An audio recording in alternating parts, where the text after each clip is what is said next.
Você já parou para pensar que a sua empresa pode estar pagando impostos a mais?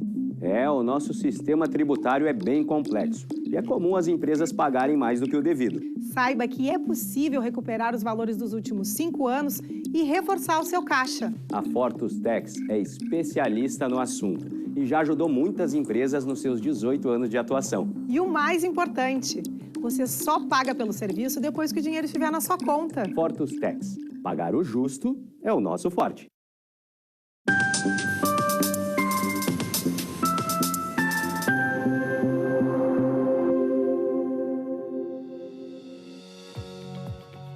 Olá, você já está assistindo ao programa Papo Certo de hoje. Comigo, Amanda de Oliveira e João Custódio. E hoje é o dia do profissional da informática. Parabéns aos profissionais dessa área. Olá, sejam bem-vindos. O nosso programa vai ao ar de segunda a sexta, às 8 horas da noite, aqui na Ubra TV. Hoje vamos abordar educação financeira. Vamos conversar com o educador financeiro Diego Ângelos para falar sobre a educação financeira nas escolas, uma prevenção para o futuro financeiro nas novas gerações. Boa noite, Diego. Muito obrigada pela sua presença aqui no Papo Certo e muito obrigada por ter aceito o nosso convite. Muito obrigado, é um prazer estar aqui com vocês, né? E vamos fazer um papo bem bacana. E você já pode enviar a sua pergunta ou comentário aqui pelo nosso WhatsApp 3029 8080, que o Diego vai responder tudo aqui no Papo Certo. Nós voltamos em 30 segundos.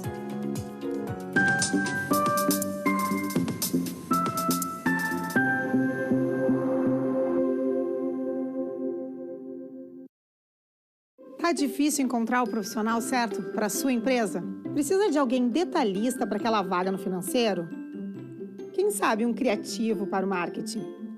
Ou ainda, alguém focado em resultados? A Fortus RH utiliza técnicas de seleção e processos estruturados, realizando entrevistas, aplicando provas e testes específicos. Tudo isso para buscar a pessoa certa para a vaga certa. Fortus RH. Conectar pessoas é o nosso forte.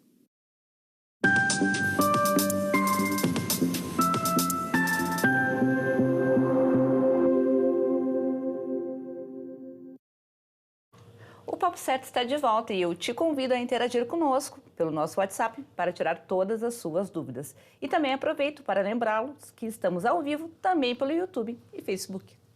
Diego, o que seria a educação financeira? É somente falar de dinheiro? Pois é, então a educação financeira é muito mais do que falar somente de dinheiro. A gente vai falar sobre emoções, sobre comportamentos, sobre como as pessoas se relacionam ao dinheiro propriamente dito. Mas também dentro, principalmente no nível escolar, a gente pode falar sobre empreendedorismo, sobre sustentabilidade. Tem diversos outros temas relacionados na área da educação financeira que nós podemos levar para o nosso público, aí, tanto para crianças quanto para os jovens, dentro da sala de aula. Não, e realmente é um tema muito interessante. Mas me conta, esse tema ele já está inserido nas escolas do país e se sim, de que maneira? Bom, a educação financeira hoje ela está obrigatória na Base Nacional Comum Curricular, que é o documento do governo federal que diz todas as disciplinas que tem que ter dentro da base. Mas ela está de forma transversal. O que seria transversal? Então, o professor de matemática, normalmente acaba caindo no professor de matemática, mas o professor de português, de geografia, de história, qualquer outra área, pode falar do tema educação financeira dentro da sua disciplina. Mas vemos, sim, alguns movimentos, tanto do governo federal quanto também de empresas privadas, querendo levar esse tema para as escolas como uma disciplina. Então, por exemplo, eu dou aula numa escola em Porto Alegre, onde eu dou aula como professor de educação financeira. Então, tem na grade dos alunos geografia, história e educação financeira. Então, está sendo uma experiência bem bacana, já há 3 anos nesse projeto dentro de uma escola. Realmente é muito legal. Isso é uma ótima notícia. Embora eu ainda vejo, muitas escolas não falando sobre educação financeira, apesar dessa obrigatoriedade. Sim, realmente, ainda... A gente teve realmente a questão da pandemia, então a gente teve 2 anos aí as escolas ainda se adaptando, ao sistema online, híbrido, e a obrigatoriedade era a partir de 2020. Então, a gente viu que realmente esses últimos 2 anos está sendo bem complicado, mas é um trabalho, eu sempre falo, em todas as minhas falas, é um trabalho formiguinha. Então, vai ser passo a passo, a gente vai levando esse tema para as escolas e, quem sabe, nosso objetivo no futuro é que seja disciplina dentro da grade horária dos alunos. Olha, eu espero mesmo que para 2023 já comece, porque eu acho que é muito importante realmente eles terem o conhecimento sobre as finanças. Não, com certeza. E eu acho assim, claro, a gente está abordando hoje um pouco mais a educação financeira nas escolas, né? Mas eu vejo também muitos adultos, né? E a gente está levando até, já levamos lá para o nosso escritório na Fortes, até esse tema já para ser abordado com a equipe. Porque muitos adultos também têm dificuldade de educação financeira, né? E esse tema que não tiveram essa disciplina na escola. Então, a gente tem trazido muitas empresas fomentando esses cursos também nas empresas, né? Sim, com certeza. A educação financeira, ela é um tabu. A gente não fala de dinheiro em casa, não fala de dinheiro na escola, né? E também nas empresas. Não tem essa cultura, né? A gente tem até assuntos, religião, política, às vezes a gente acaba conversando, mas não fala de dinheiro. A pessoa tem vergonha, às vezes, de falar quanto ganha, né? Isso a gente precisa mudar, precisa falar de uma forma mais leve, de uma forma lúdica, às vezes, inclusive até, né, no caso das crianças, mas para os adultos também. Então, eu faço consultoria financeira e, às vezes, a gente tem que transformar o assunto de uma forma mais leve, né? Se trazer muito conteúdo, uma coisa muito técnica, a pessoa não vai aprender. Então, a gente tem que realmente levar de uma forma mais tranquila. Sim. Diego, e você percebe alguma mudança cultural nesse sentido? Há movimentação, evolução para essa inclusão? Sim, com as redes sociais a gente vê muitos movimentos, a gente tem muitos influenciadores digitais, muitas pessoas falando sobre o tema, né, em todas as redes, né? Então a gente vê assim, um movimento das pessoas falando sobre isso num bar, né, em reuniões de família, a gente vê as pessoas falando de educação financeira, principalmente com essa questão da tecnologia. Então, na pandemia também, as pessoas, foi até forçado, muitas pessoas falam que a pandemia foi uma educação financeira forçada. As pessoas se forçaram a aprender a lidar com dinheiro e a comprar somente o necessário, né? Então, foi realmente uma situação bem complicada que a gente viveu, né? Ainda estamos vivendo, né? Mas foi de uma forma forçada as pessoas aprenderem a lidar com o dinheiro. Então, a cultura ainda é um caminho longo, a gente tem aí diversas pessoas, muitas pessoas ainda em situação de endividamento, em inadimplência, que nós vamos falar logo mais, mas a gente vê o quanto, né, é um caminho longo ainda pela frente que a gente tem para trilhar. Então, fiquem acompanhando o nosso programa que teremos dicas, então, de educação financeira aqui hoje no Papo Certo. Diego, como a educação financeira, ou a falta dela, influencia no futuro das pessoas? Principalmente na realização de sonhos. As pessoas acabam não realizando os seus sonhos, né? A gente vê o quanto a falta da organização financeira leva, né, as pessoas a acabarem entrando em dívidas, acabando comprando coisas no impulso, por um consumo, né, exacerbado muitas das vezes, né, e acabam não realizando seus sonhos. E também, no longo prazo, a gente vê, né, números de pessoas que não conseguem sobreviver, muitas vezes, na sua aposentadoria com, né, o valor recebido pelo INSS, porque não se planejou para isso. Então, a gente tem, né, investimentos, diversas formas de se organizar para que a gente chegue na nossa aposentadoria, na nossa melhor idade, de uma forma boa, com qualidade de vida, com bem-estar, que é o que todo mundo merece, né? Mas precisa iniciar desde cedo. Não adianta querer se preocupar aos 49 do segundo tempo, é complicado. Então, se a gente ensinar as crianças, os jovens, né, as pessoas que estão entrando no mercado de trabalho a lidarem melhor com o dinheiro, a gente vai ter uma nova geração de pessoas muito melhores, saudáveis, né? Nós podemos considerar que 80% das famílias estão endividadas. Como que a educação financeira, então, pode auxiliar nesse problema? Com conhecimento, né? O conhecimento, a questão de aprender o que é o crédito, como fazer as melhores escolhas, né? Saber que a gente estava conversando, né, nos bastidores, o valor do dinheiro, né? O quanto realmente, né, até existe um termo que é o custo de oportunidade, né? Então, se você tem R$1.000 para fazer algo, você está abrindo mão de muitas outras coisas. Ou seja, se você está abrindo mão daqui a pouco de R$1.000 para comprar algo que você não está precisando, né, esse valor vai fazer falta em algum momento para você no futuro, né? Então, a educação financeira ela pode resolver o problema das pessoas em relação ao endividamento, né, porque as pessoas acabam pegando o crédito de uma forma equivocada, né, e a gente tem até o cartão de crédito não é o problema, né? O pegar o crédito, não é se endividar, não é tão o problema é de uma forma errada, né? Você não conseguir honrar com esse compromisso, não conseguir pagar, né, propriamente dito as suas dívidas. Daí sim entra num problema grave, que é o que a gente está vivendo na sociedade. Que é o que vira bola de neve, né? Vira bola de neve, vira bola de neve. Diego, tu até comentou agora, mas Qual a diferença, para o pessoal que está em casa se assistindo, né, entre endividamento e inadimplência? É um termo bem similar, as pessoas confundem muito, né, mas tem uma diferença bem importante. O endividamento é quando a pessoa contrai uma dívida. Então, pode ser o cartão de crédito, cheque especial, um financiamento imobiliário, financiamento do carro. Né? Não é um problema se a pessoa tenha isso de uma forma organizada. Se isso vai caber realmente no seu orçamento. E faz parte de uma construção de um sonho, né? Faz parte de uma construção de um sonho, né? Desde que, logicamente, de uma forma, como eu disse, organizada e também pensando nas possíveis intempéries da nossa vida. Né? Então, eu teve uma cliente que o marido dela ficou 3 anos desempregado. Então, se você tem ali o seu planejamento, com todos os financiamentos possíveis ali, e acontece uma intempérie, um problema de saúde, ou daqui a pouco, né, um desemprego, isso pode balançar muito a vida da família. Então, é necessário a gente entender, né, o que é realmente o endividamento. Daí, sim, a inadimplência entra no momento que a pessoa não consegue honrar com o seu compromisso, acaba atrasando. Então, para vocês terem uma ideia, o cheque especial e o cartão de crédito são as maiores taxas de juros do mundo, do Brasil. Né? Então, chega a torno de quase 300% ao ano, né, se você não pagar o cartão de crédito. Né? Em torno de 3 a 4 meses, se você não pagar, o valor dobra. Então, se você deve 10 mil reais, em 3 meses esses 10 mil viram 20 e vão virar 40 e assim sucessivamente.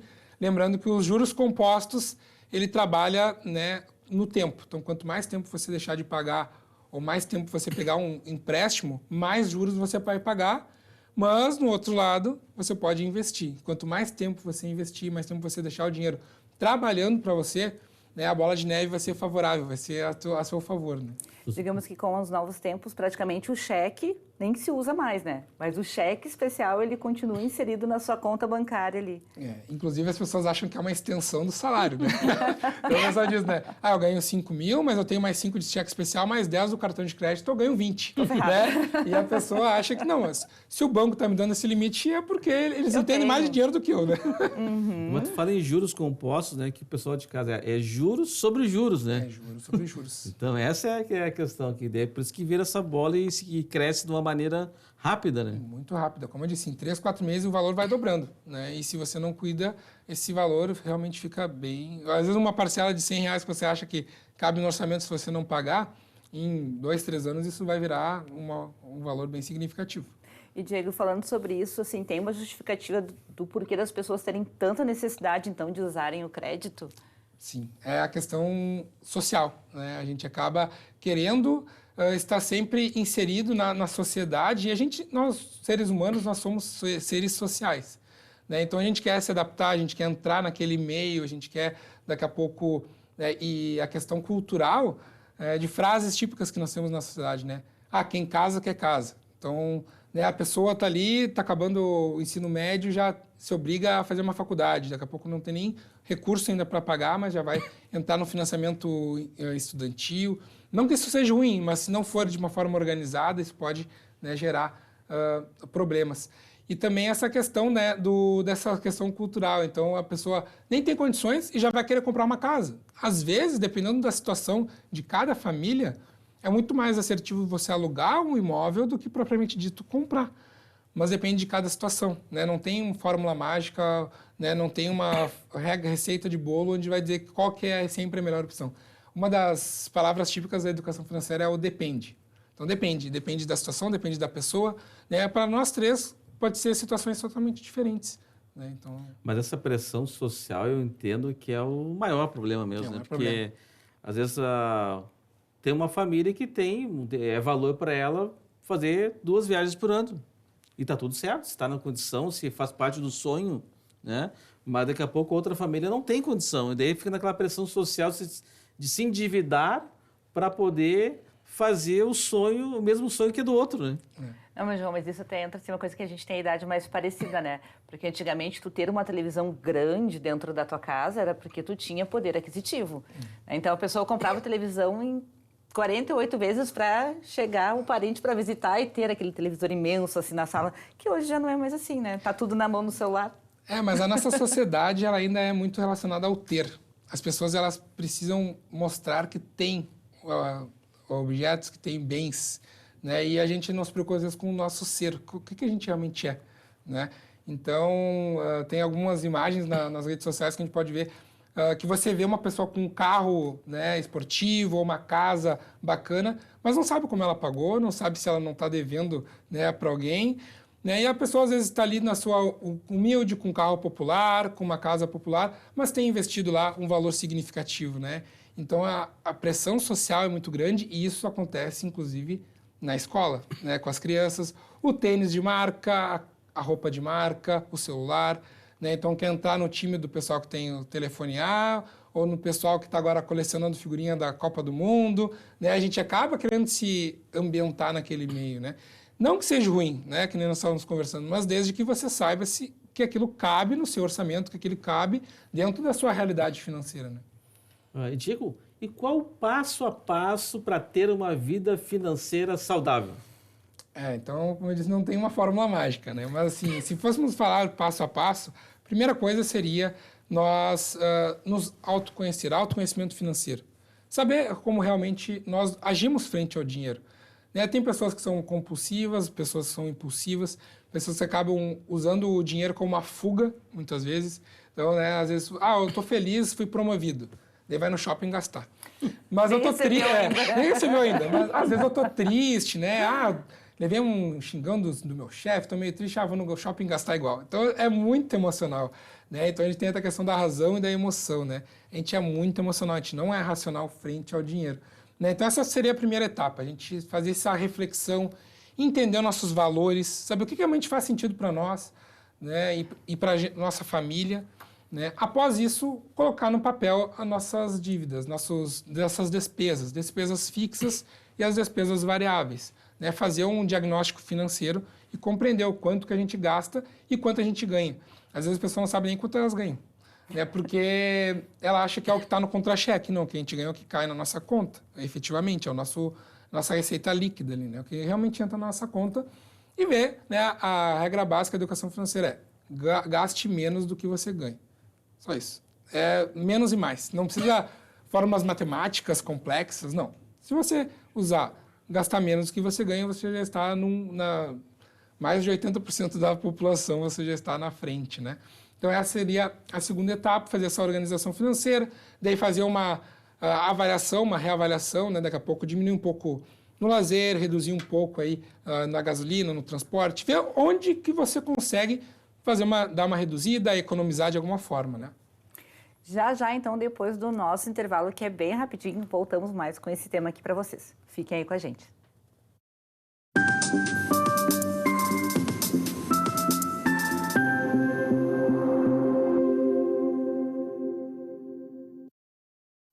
Em tempos de juros altos, margens reduzidas e incertezas, rever estratégias é fundamental para manter o seu negócio competitivo. Esse cenário exige planejamento e organização financeira. Nessas horas, qualquer ajuda é bem-vinda, mas a ajuda de um especialista é necessária.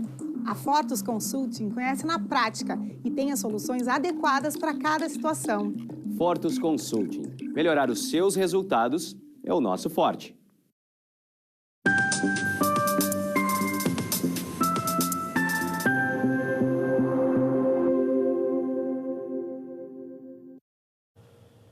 Estamos de volta com o Papo Certo e aqui nós falamos sobre as diversas áreas do direito, empreendedorismo e saúde. E eu te convido a nos seguir nas redes sociais e nos enviar a sua pergunta ou comentário pelo nosso WhatsApp 51 3029 8080. Temos conosco hoje o educador financeiro Diego Ângelos, que está falando sobre educação financeira nas escolas. Diego, você também faz parte de um projeto no Procon de Canoas em parceria com a Fundação La Salle, sobre o endividamento. Como funciona este projeto? Bom, bacana. Então, o projeto iniciou esse ano, é um projeto então, do Procon em conjunto com a Fundação La Salle. Então, temos 2 núcleos dentro, né, que é o núcleo de apoio ao superendividamento. Então, hoje, além das pessoas endividadas, a gente tem pessoas superendividadas, né? O que seriam essas pessoas? Que hoje não conseguem, com as suas dívidas, não conseguem nem pagar o mínimo existencial delas. Elas não conseguem pagar a sua alimentação, não conseguem pagar o mínimo para sobreviver, né? Daí tem, claro, valores ali dentro do decreto, tem lei aí regulamentando isso. dentro desse núcleo nós temos duas equipes. A equipe que vai fazer esse apoio propriamente dito para essas pessoas que já estão nessa situação, né? Então, dentro da equipe tem um educador financeiro, tem uma psicóloga, assistente social e o pessoal do direito no advogado. Então, tem toda uma equipe pronta para atender a sociedade, as pessoas aqui na cidade de Canoas. E também a equipe que eu faço parte é a equipe das escolas. Então, a gente faz um trabalho de prevenção.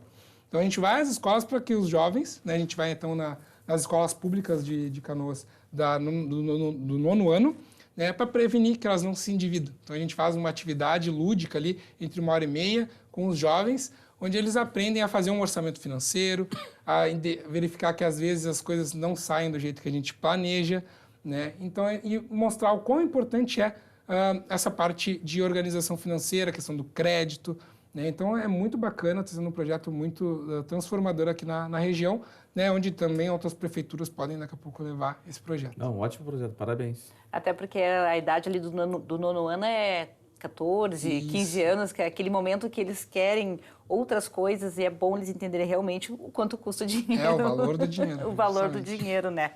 Bom, e agora eu quero pedir essa atenção, porque chegou a hora de interagir com os nossos telespectadores que nos enviaram mensagens aqui, então, pelo nosso WhatsApp.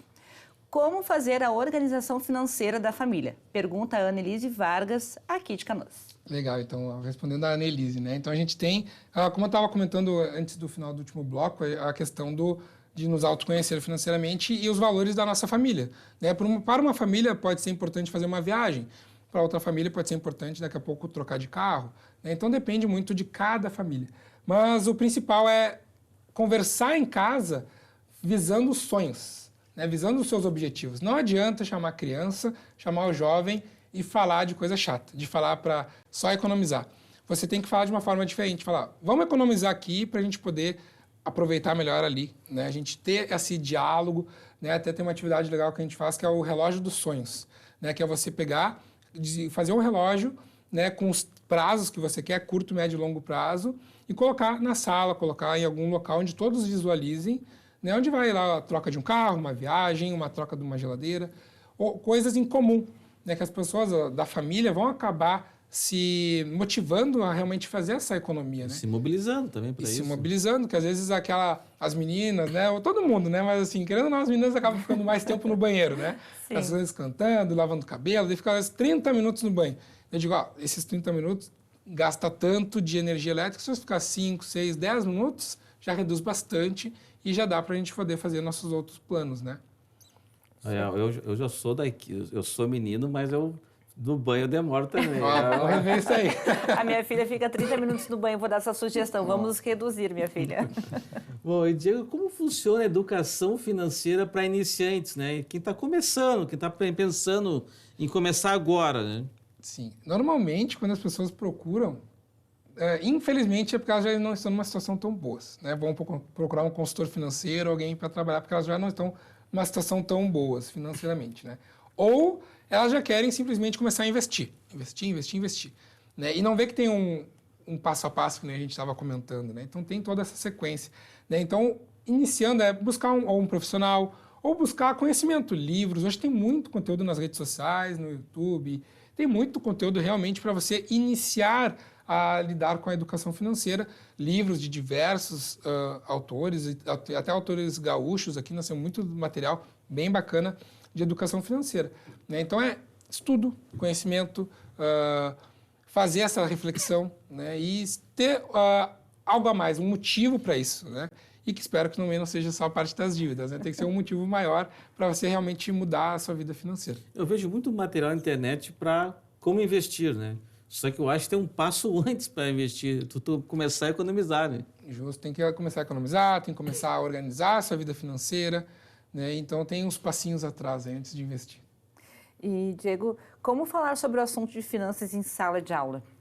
Em sala de aula a gente tem que se levar de uma forma lúdica, de uma forma leve, que senão vai acabar a criança pegando ranço, né? O adolescente vai pegar, não vai querer mais falar de dinheiro, né? Então a gente tem que levar de uma forma leve, trazendo exemplos do dia a dia deles, né? Não adianta querer ficar falando muito sobre financiamentos imobiliários. Ali tem que falar sobre um celular, tem que falar sobre as figurinhas da Copa, tem que falar coisas do dia a dia deles. Não, essa do banho foi um ótimo exemplo.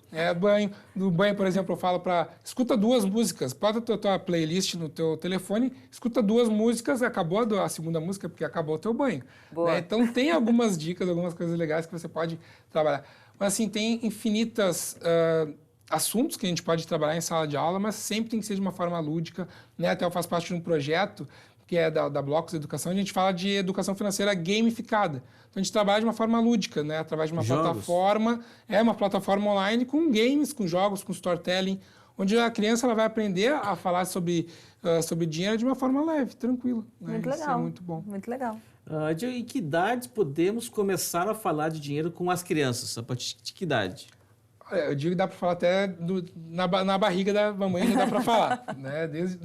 Como você se comporta, isso até tem estudos dizendo como você se comporta a mãe, já reflete no filho, né? Já reflete os hábitos, né? E a educação financeira é muito sobre hábitos. Então, aqueles hábitos da mãe já interferem no filho.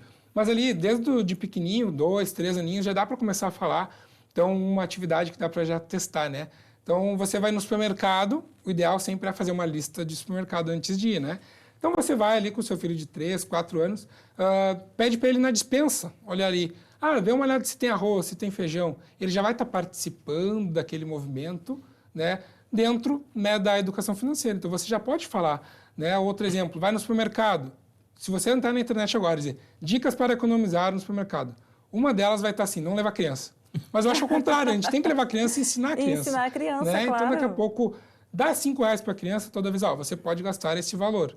Daí ela vai perguntar quanto que é isso, quanto que é aquilo. Ele já vai entender o valor das coisas e ela vai gastar, ela vai também fazer as escolhas. Ela vai ter que escolher um salgadinho, um refrigerante, alguma coisa ela vai escolher. Perfeito. A gente já está passando para os momentos finais do nosso programa, temos mais uns 2 minutinhos. Vamos lá, João? Bom, então fale um pouco, Diego, sobre o EGEF, Encontro Gaúcho de Educação Financeira, que vai acontecer agora em novembro em Porto Alegre. Legal, então é um dos movimentos que a gente está fazendo, eu e outros colegas educadores financeiros, né? Até também agradecer a professora Wendy, que foi que indicou para fazer a entrevista aqui. Minha colega de faculdade. A professora Wendy é uma das referências da educação financeira aqui no Rio Grande do Sul e no Brasil, né? Então a gente está organizando o Encontro Gaúcho de Educação Financeira, vai ser no dia 23 de novembro, na Universidade Federal do Rio Grande do Sul, né? A partir das 19 horas até as 21 horas, vai ser um evento totalmente gratuito para a sociedade, né? E inscrições pelo Simpla. Perfeito, então eu quero te agradecer, Diego, por todos os teus esclarecimentos, por ter vindo aqui no nosso programa de hoje. Eu que agradeço, muito obrigado pela atenção. Então eu agradeço o pessoal de casa pela audiência, lembrando que o Papo Certo é reprisado de segunda a sexta, às 7h30 da manhã, aqui na Ubra TV. E nós voltamos amanhã ao vivo para mais um Papo Certo com Iracema Gabardo, psicóloga voluntária da Liga Feminina de Combate ao Câncer de Canoas, para falar sobre o Outubro Rosa, o mês de prevenção ao câncer de mama. E você também é nosso convidado. Esperamos vocês!